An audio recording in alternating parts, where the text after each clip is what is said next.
Esselamu Aleyküm ve Rahmetullahi ve Berekatuhu adamlar, hanımlar ve cenaplar.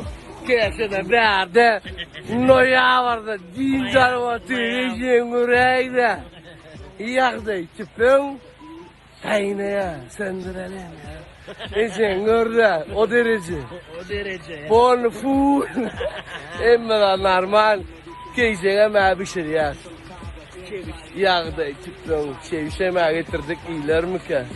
Böyle su otire doğu için, yüzüm görünü otire doğu için.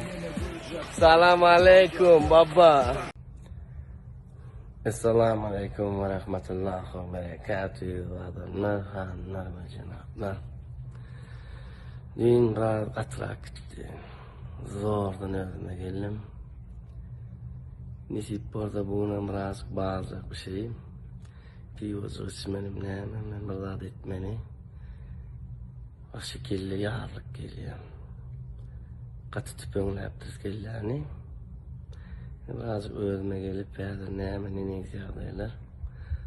Sağda alıp geleyin. Melek olsun melek gidip. Ondan nisip orada bunu boğuz edip. Birinci almalıyım.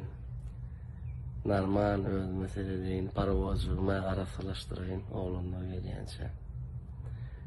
Hem ben 10 numara o kadar oğuca deyince alalım. Yani deyin ki ya alalım.